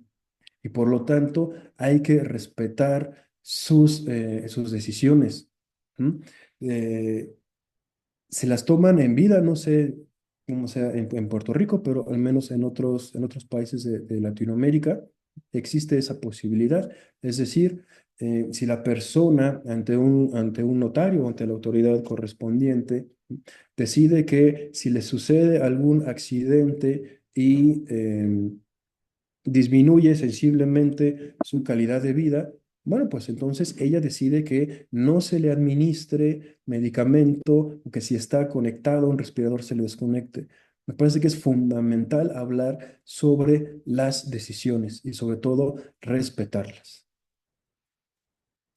Muchas gracias. Le damos la oportunidad ahora a Jorge Vivaldo, que fue quien formuló la pregunta, por si desea reaccionar, preguntar, añadir algo más. Adelante, por favor.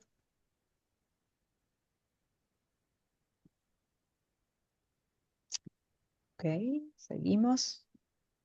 De Facebook, Aris García comenta que es muy fructífera la conferencia. Tengo aquí un comentario de Melanie Michelle Ruiz, que si no recuerdo mal es la estudiante del profesor Vivaldo, la alumna del profesor Vivaldo.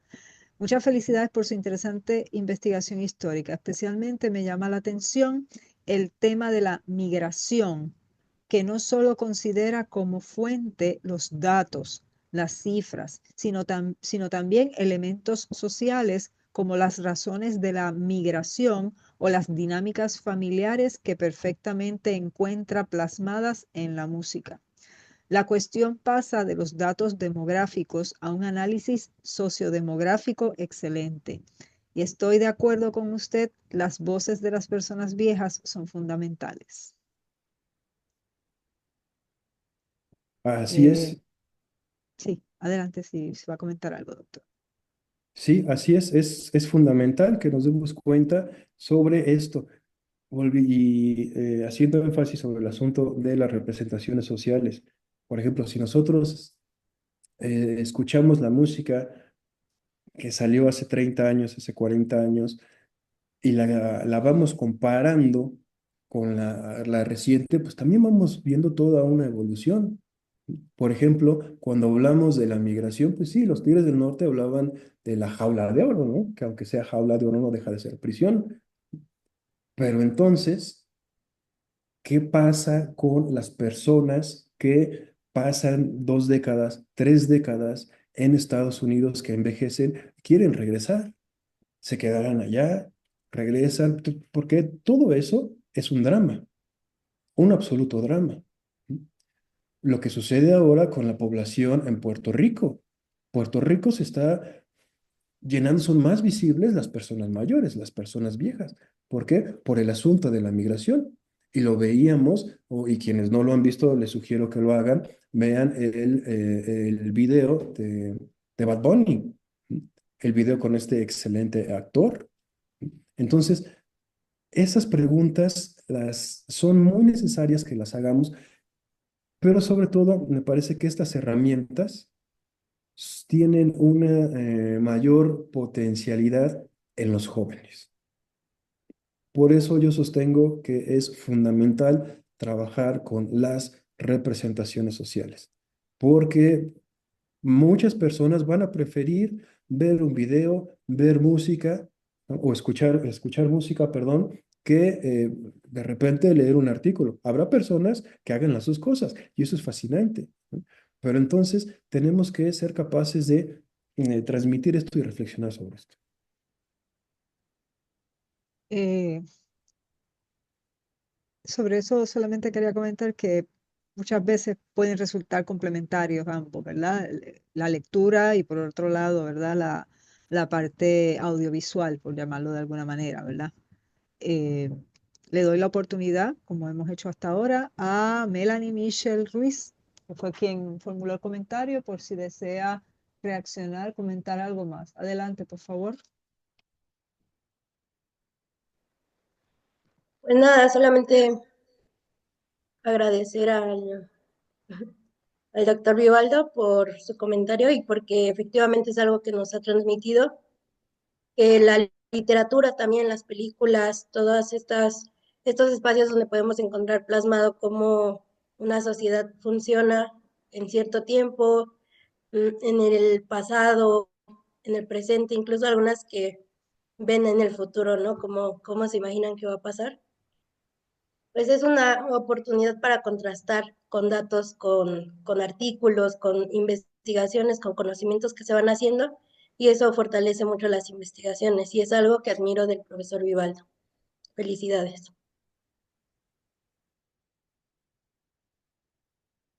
Muchas gracias por su comentario.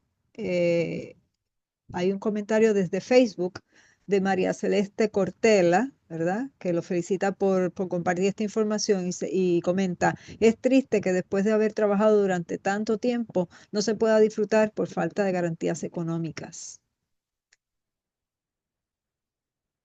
Y queda un comentario que es el de Javier Vivaldo Lima, que dice un agradecimiento al Centro de Investigaciones Históricas por la organización de un evento tan relevante, participativo e interesante. Un reconocimiento muy especial al ponente. Sí, No, ajá, lo que, adelante. lo que dice María Celeste Cortella, una vez más, la desigualdad. Es decir, cuántos millones de personas tienen que trabajar de manera cotidiana. ¿Por qué? Porque no tienen la posibilidad de una contratación. Volviendo al caso universitario, bueno, ¿cuántos miles, cientos de colegas tienen que estar trabajando, dando 6, 7 materias, haciendo un montón de cosas y ganando, pues bueno, sueldos que en realidad eh, son bajos o no alcanzan, no son suficientes para tener una vida digna y mucho menos un retiro, una jubilación digna? Muchas gracias, doctor Vivaldo. En este momento no quedan preguntas ni comentarios en el chat. Voy a dar una última oportunidad, como es la costumbre, de si hay alguien en el Zoom. Solamente pueden participar los de Zoom, porque no hay sonido desde Facebook. Si alguno de los presentes en el Zoom desea formular alguna pregunta o comentario directamente al ponente, este es el momento.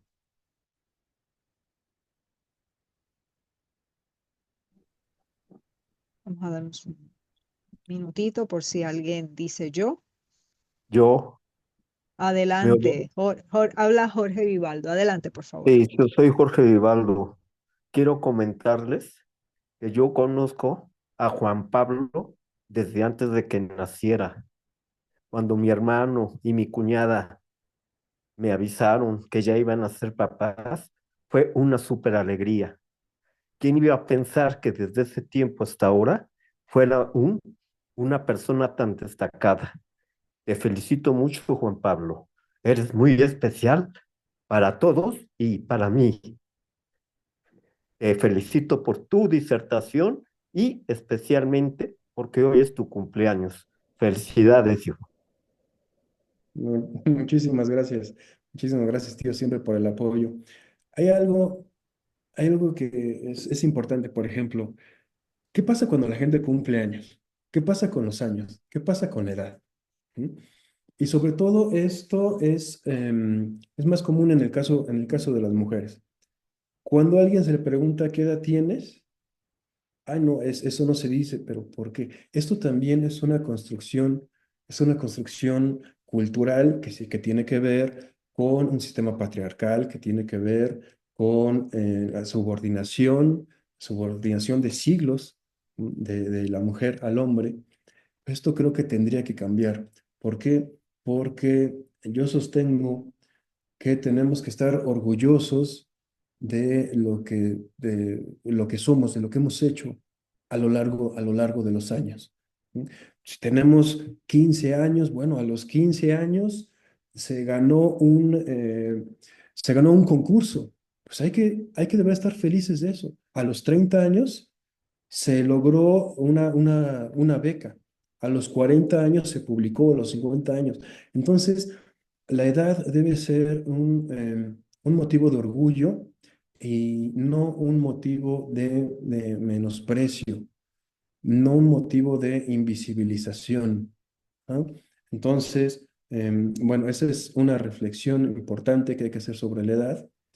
Y como lo decía al inicio y al final de la charla, tenemos que derrumbar estas ideas de que en tiempos pasados se concebía de otra manera la vejez, se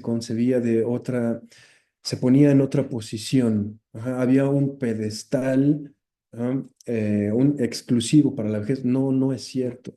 Les hablaba de Ángel de Campo. Ángel de Campo a los 40 años, bueno, se expresaba de la persona que tenía aliento a féretro, se expresaba sobre la mujer a quien le colgaban las arrugas, ajá, se expresaba de las momias que se atrevían todavía a hacer cosas, como hoy. Es decir, tanto ayer como hoy ha habido discriminación. Habrá discriminación, ¿por qué? Pues porque somos seres humanos. Lo que tenemos que hacer es desaprender eso, aprender otras cosas. ¿Mm? Aprender que existen términos como, primero, discriminación a la edad, y que desde 1969 alguien lo tradujo como ageism y que después se traduce como viejismo, y que ahora sabemos que, bueno, que el viejismo es un tipo de edadismo, es un tipo de discriminación. Entonces, en la medida en que tengamos eso claro, se va a transformar al menos nuestro entorno más cercano. Es decir, bueno, tampoco hay que ser ingenuos y pensar que todo se va a transformar el mundo, ¿no? No, porque, o sea, claramente hay personas que desde el poder, desde sus vejeces en el poder, pues van a impedir esto, como ya todos tenemos en mente, ¿no? Lo que está pasando en la actualidad. Ujú. Pero es necesario discutir esto, es necesario la investigación histórica La investigación histórica es fundamental para entender cómo sociedades se enfrentaron a ciertos problemas y cómo lo resolvieron. Ujú. Y hay que entender otra cosa muy importante. Ujú. Decía George Santayana, ¿no? Y después lo repitió un presidente mexicano, que el que no conoce que el que no conoce su historia está condenado a repetirla, ¿no? Bueno, en realidad la historia no se repite, si no, pues no saldríamos, ¿no? De la época de las cavernas. Lo que hay que hacer es aprender cómo esas sociedades se enfrentaron, trabajaron, ¿no? Lucharon por erradicar esa discriminación. Y bueno, y en este momento, bueno, ver que todavía hay ciertas regiones, ciertos sectores que pertenecen a ciertas regiones en donde está sucediendo eso. Y entonces, pues hay que tomar esos aprendizajes. Muchas gracias, doctor Vivaldo. Han formulado una pregunta más desde Facebook. Stephanie Lester dice, por género, hoy se visualiza que hay más mujeres mayores. ¿Me podría decir qué otros desafíos tienen? Uy, pregunta crucial. Todavía en muchas regiones de México y del mundo es, eh, es, implica una completa desigualdad ser mujer. Ujú. Por eso también hay que añadirle otros elementos que todavía lo hacen más desigual. Por ejemplo, ser una mujer negra, ser una mujer pobre, ser una mujer lesbiana y ser una mujer vieja. Entonces podemos estar hablando de 4 o 5 discriminaciones. Entonces, efectivamente, es un tremendo desafío el que tenemos enfrente de nosotros. Pero peor haríamos en no hacer nada. Es decir, peor haríamos en bajar los brazos, en bajar la guardia. No, no se baja la guardia, se trabaja, se discute, se participa en estos foros, se leen los trabajos académicos, pero también, como lo comentaba Magali Cintrón, se complementan con otras fuentes. Entonces, en esa medida, bueno, vamos a luchar contra estas discriminaciones. Gracias por el comentario y la pregunta. Muchas gracias. Apareció algo más aquí. Dice Jorge Vivaldo, pienso que tanto hombres como mujeres llegan a una edad en la que ocultan su edad o hacen uso de la cirugía plástica para verse jóvenes y atractivos. Eso también es un elemento importante de mencionar y que viene con la llegada del capitalismo, y en especial el neoliberalismo. Ujú. Permanecer joven por siempre. Bueno, Drácula existió en la mitología, ¿no? O sea, es un personaje. ¿Sí? El envejecimiento es un proceso humano. Ahora, esto que les comentaba yo de la gerontofobia, del temor a envejecer, que no se construyó ayer, que viene desde siglos atrás. En México, en el siglo XIX, pues, se vendían las cremas, se vendía distinta tecnología, ajá, para no envejecer. Ujú. Eh, Se ha vendido esta idea y sobre todo, y lo más grave que me parece a mí, es que como esto ha sido tan amplio y es tan extenso y es un mercado financiero de millones y millones de dólares, esto ha expandido sus tentáculos y llega a las redes sociales y llega a la televisión y llega a los medios de comunicación y entonces se les está vendiendo a las niñas, ¿no? A las mujeres jóvenes esta idea de la cirugía plástica. Ahora hay una corriente, un movimiento de artistas de Hollywood, de mujeres artistas de Hollywood, que ellas sostienen que es muy importante mostrar las canas, es muy importante mostrar las arrugas, es muy importante estar orgullosos, ¿no? ¿Por qué? Para empezar, digamos, la expresión corporal de un artista, cambia en el momento en que hay una cirugía plástica de por medio, ¿no?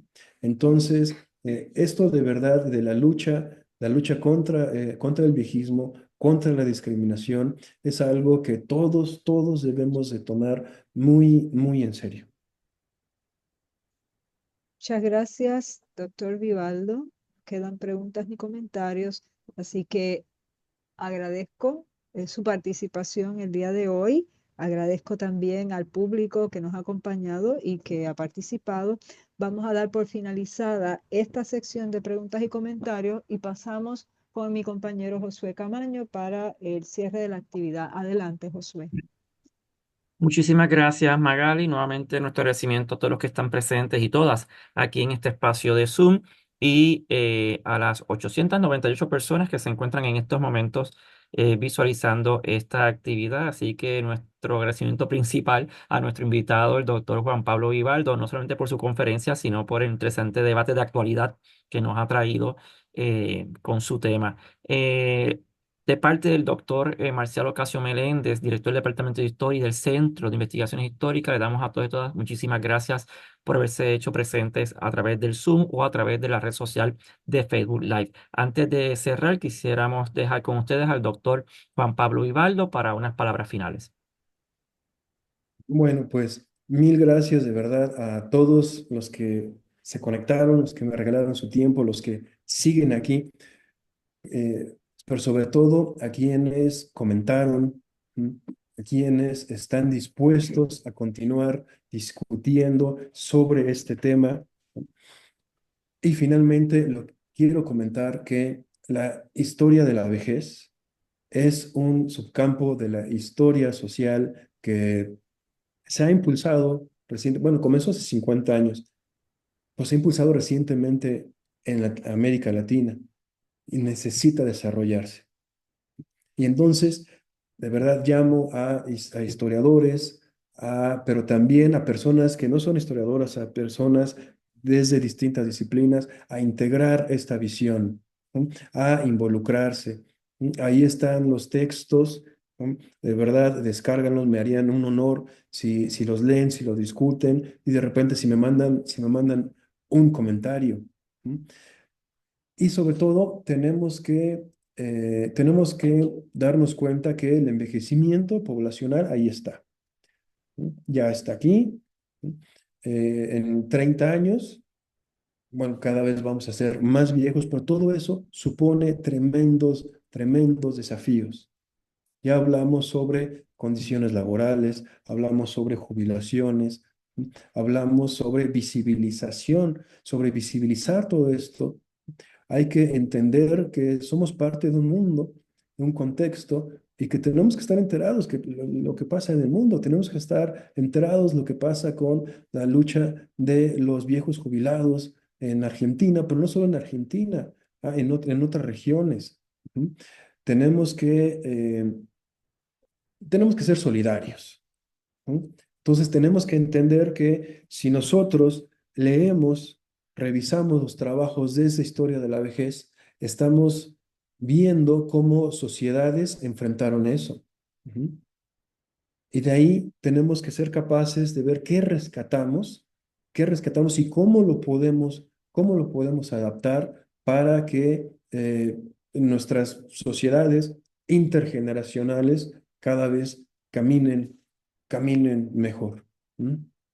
Pues yo les agradezco muchísimo, de verdad, muchísimo al doctor Marcial, a Josué, al doctor Salcedo Chirinos, a todos los que están ahí detrás y pues bueno, está haciendo ya un poco de calor en Puerto Rico. Yo espero que próximamente los visite por allá. Muchas gracias. Muchísimas gracias al doctor Vivaldo. Ahora sí, nuevamente nuestro agradecimiento a todos y a todas los que estuvieron con nosotros en la mañana y tarde de hoy.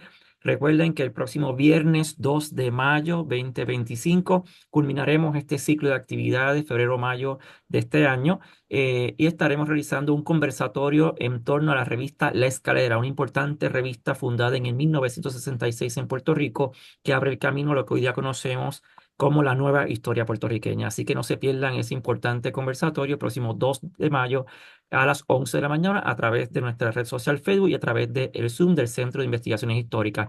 Participarán en ese conversatorio uno de los fundadores y de los más destacados historiadores de Puerto Rico de la época contemporánea, el doctor Gervasio Luis García Rodríguez, catedrático ya jubilado de nuestro Departamento de Historia de la Facultad de Humanidades de la Universidad de Puerto Rico, recinto de Río Piedras, y este servidor, Josué Camaño Dones, del Centro de Investigaciones Históricas de la Universidad de Puerto Rico. Ambos estaremos conversando en torno a esta revista llamada La Escalera, próximo viernes 2 de mayo, 11 de la mañana de Puerto Rico. Sin más, nuevamente, nuestro agradecimiento a todas y a todos. Esperamos verlos en nuestra próxima actividad, la última de este ciclo, y pues nada, los esperamos.